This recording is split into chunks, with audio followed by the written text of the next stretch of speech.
नमस्कार, आप देख रहे हैं न्यूज 24। आपके साथ मैं हूं रवि ठाकुर। महाराष्ट्र से लेकर देश की राजधानी दिल्ली तक नेताओं की धड़कनें तेज हो चुकी हैं, क्योंकि महाराष्ट्र विधानसभा चुनाव के रिजल्ट का काउंटडाउन शुरू हो चुका है। अब से बस कुछ ही घंटों के बाद महाराष्ट्र की 288 सीटों का नतीजा घोषित हो जाएगा। इसके साथ ही यह तय हो जाएगा कि महाराष्ट्र की सत्ता पर कौन बैठने वाला है। जनता ने बीजेपी की अगुवाई वाली एनडीए को अपना पसंद बनाया है या फिर कांग्रेस की नेतृत्व वाले इंडिया गठबंधन को सिर आंखों पर बैठाया है। यह सब कुछ ही घंटों में क्लियर हो जाएगा। लेकिन उससे पहले एक मुद्दे पर दोनों गठबंधन के घटक दलों ने अपने अपने हिसाब से रणनीति बनाना शुरू कर दिया है। आखिर क्या है वो मुद्दा और कल महाराष्ट्र में क्या होने वाला है, यह रिपोर्ट देखिए।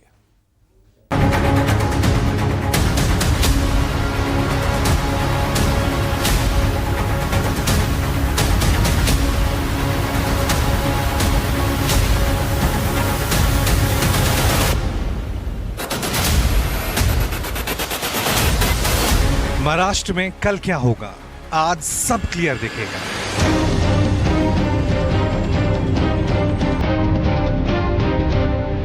एग्जिट पोल के रुझान, शिंदे के हाथ में कमान।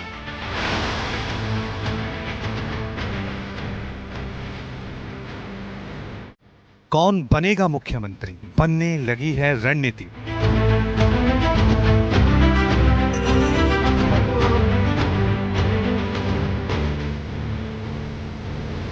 महाराष्ट्र विधानसभा चुनाव का रिजल्ट क्या आएगा?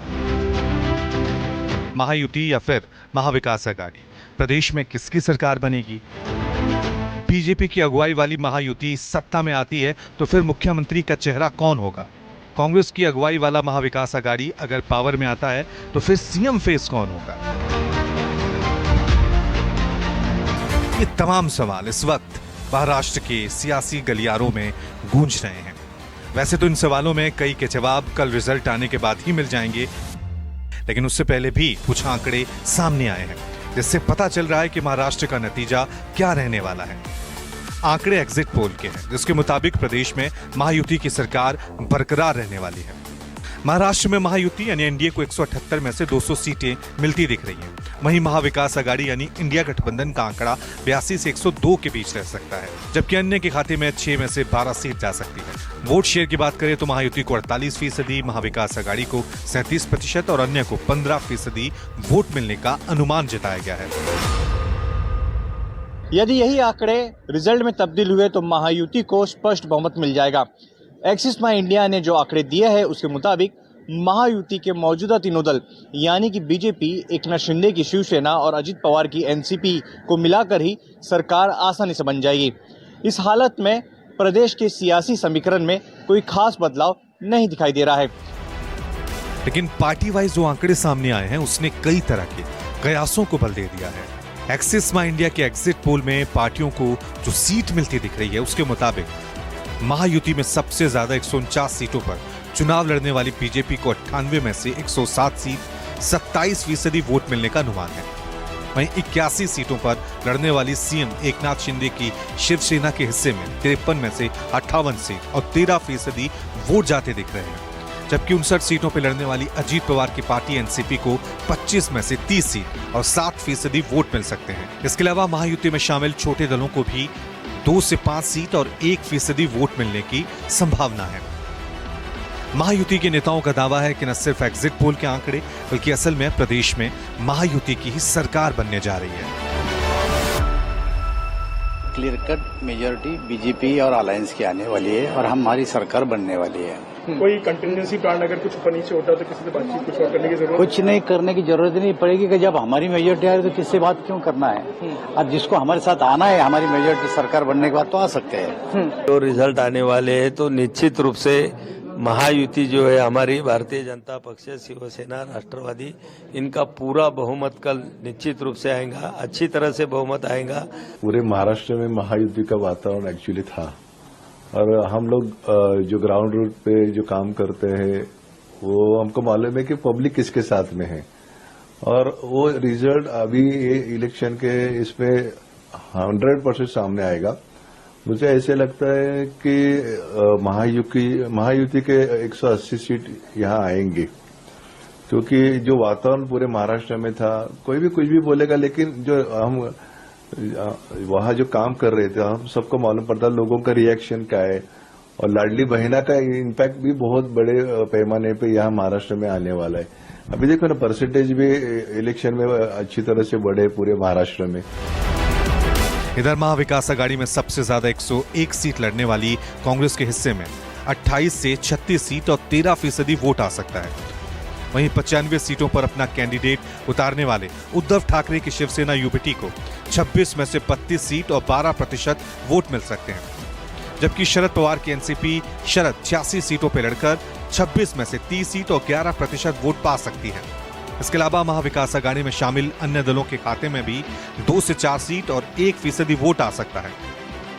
हालांकि महाविकास आघाड़ी में शामिल दलों के नेताओं की माने तो एग्जिट पोल के ये आंकड़े गलत साबित होंगे और महाराष्ट्र में महायुति की नहीं बल्कि महाविकास आघाड़ी की बहुमत के साथ सरकार बनेगी।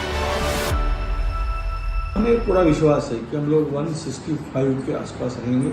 हमारी इस महाविकास आघाड़ी की सत्ता महाराष्ट्र में बनेगी, इसको कोई रोक नहीं सकता। हमें पूरा विश्वास है कि हमें बहुमत प्राप्त होने जा रहा है। 160-165 तक हम विधायक हमारे चुनकर आएंगे। महाराष्ट्र बहुत बड़ा राज्य है, दूर दरार से लोग चुनकर आएंगे। मुंबई में आने के बाद उनके लिए रहने के लिए जगह नहीं है, कहाँ रहेंगे वो, भागम भाग होगी, उनके ऊपर प्रेशर रहेगा ये लोगों का, खोखे वालों का। तो सबकी रहने की व्यवस्था एक होटल में एक जगह पर करने की योजना हम बना रहे हैं। एग्जिट पोल जो है, पिछले बार भी हमने देखा कि हरियाणा में क्या हुआ।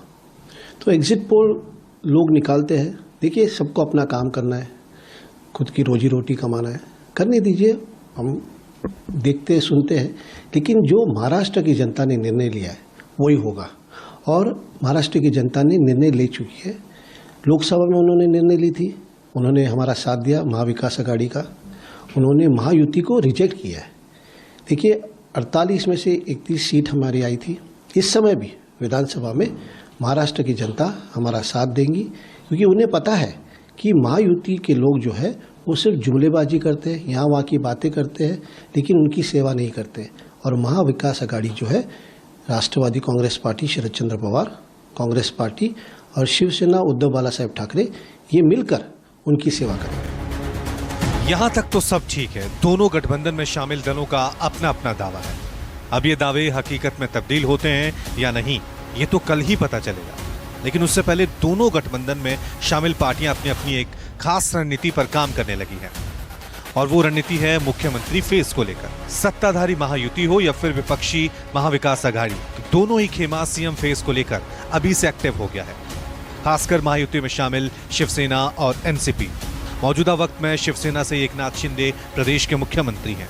पिछले करीब 2.5 साल से शिंदे महायुति की कमान संभाल रहे हैं। उनके साथ देवेंद्र फडणवीस और अजीत पवार डिप्टी सीएम की भूमिका निभा रहे हैं। शिंदे के नेतृत्व में ही महायुति ने इस बार का विधानसभा चुनाव लड़ा है। ऐसे में शिवसेना शिंदे गुट से अभी से ही उन्हें सीएम बनाने की मांग उठने लगी है।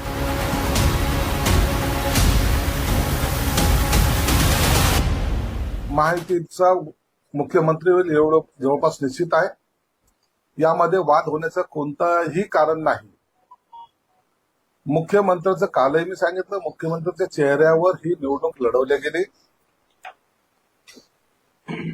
या बाकी सर्वे बरोबर जर आणखीन दुसरा एक सर्वे पाहिला तर मुख्यमंत्र्यांच्या नावाला, शिंदे साहेबांच्या नावाला सर्वात जास्त पसंती देण्यात आलेली आहे। म्हणून आमच्या पक्षाची भूमिका नाही, तर आमच्या सर्व कार्यकर्त्याची जी इच्छा आहे ते मुख्यमंत्री एकनाथ शिंदे साहेब हे झाले पाहिजेत। म्हणून त्यावर अखेरला निर्णय हा वरिष्ठ नेते घेतील। त्यावर आताच आम्ही कोणताही भाष्य किंवा वाद घालणार नाही। तडजोडीवर करायचा प्रश्न येणार नाही, त्या लेवलला कुणी जाणार नाही। मला वाटतं सामंजस्याने आणि एक आत्मविश्वासाने ह्या सर्व निर्णय घेतले जातील आणि त्यात मुख्यमंत्री एकनाथ शिंदे साहेब असावेत हा जो आमचा आग्रह आहे त्याला कदाचित मान्यता सुद्धा मिळेल। शिंदे गुट की शिवसेना की ओर से यह दावा किया जा रहा है क्योंकि एक्सिस माई इंडिया के एग्जिट पोल में सबसे पसंदीदा सीएम की लिस्ट में एकनाथ शिंदे काफी आगे नजर आ रहे हैं। जारी किए गए पोल के आंकड़ों के मुताबिक 31% लोगों का मानना है कि अगर महायुति पावर में आता है तो एकनाथ शिंदे को ही सीएम बनना चाहिए। वहीं देवेंद्र फडणवीस के पक्ष में 12%। इनके अलावा 2% लोग नितिन गडकरी, 2% लोग अजीत पवार को भी सीएम के रूप में पसंद कर रहे हैं, जबकि 5% ऐसे भी लोग हैं जो बीजेपी के किसी भी नेता को सीएम बनाने के पक्ष में हैं। वहीं अगर महाविकास आघाड़ी की सरकार बनती है तो 18% लोग उद्धव ठाकरे को बतौर सीएम पसंद कर सकते हैं। वहीं शरद पवार को 5, नाना पटोले को 2, पृथ्वीराज चौहान और जयंत पाटिल को 1% लोग सीएम बनते देखना चाह रहे हैं, जबकि 10% ऐसे भी लोग हैं जो कांग्रेस के किसी भी नेता को सीएम के रूप में देखना चाह रहे हैं। एक्सिस माई इंडिया के सर्वे से साफ है कि एकनाथ शिंदे बतौर सीएम महाराष्ट्र की जनता की पहली पसंद बन गए। ऐसे में सवाल है कि अगर शिवसेना को 50 से ज्यादा सीटें आती हैं तो महायुति की सरकार बनती है, तो क्या एकनाथ शिंदे ही महाराष्ट्र के सीएम बने रहेंगे या फिर कुछ और समीकरण बन सकता है? तो ये भी जान लीजिए। एकनाथ शिंदे की 40 विधायकों की जो सेना थी, अगर 40 के 40 विधायक चुनकर आ जाते हैं, जैसे एग्जिट पोल बता रहा है कि उन्हें 50 सीटें मिलेंगी, तो निश्चित तौर पर एकनाथ शिंदे मराठा नेता हैं और महाराष्ट्र में मराठा जो वोटर्स हैं, मराठा जो लोग हैं, उनकी संख्या बहुत ज्यादा है और इसी आधार पर एकनाथ शिंदे को दोबारा मौका मिल सकता है। लेकिन अगर एग्जिट पोल के नतीजे अलग हुए और एग्जैक्ट पोल के नतीजे कुछ अलग हुए तो निश्चित तौर पे एकनाथ शिंदे के लिए ये देखना बहुत जरूरी होगा कि अगर 50 से कम सीटें उनकी आती हैं या 40 से कम सीटें उनकी आती हैं, विधायक कम चुनकर आते हैं, तो उन्हें ये एक तरह से देखना होगा कि भारतीय जनता पार्टी 100 सीटों के ऊपर न जाए। अगर बीजेपी 100 सीटों के ऊपर जाती है और एकनाथ शिंदे 50 सीटें या 40 सीटों के नीचे आते हैं तो क्लेम बीजेपी का बढ़ जाएगा और निश्चित तौर पर भारतीय जनता पार्टी चाहेगी कि इस बार या तो देवेंद्र फडणवीस या कोई और ओबीसी चेहरा महाराष्ट्र का मुख्यमंत्री बने। हालांकि महायुति में शामिल अजीत पवार के लिए पुणे में पोस्टर लगाए गए हैं जिसमें अजीत पवार को प्रदेश का नया मुख्यमंत्री बताया गया है। इसके साथ ही महाविकास आघाड़ी की ओर से भी दावे किए जा रहे हैं। मुख्यमंत्री का अगर महाविकास आघाड़ी आती है बहुमत से, मुख्यमंत्री का चेहरा कौन होगा, क्या कहना चाहते हैं, या कुछ फॉर्मूला तय किया गया है इसको लेके? कोई फॉर्मूला अभी तक तैयार नहीं किया है।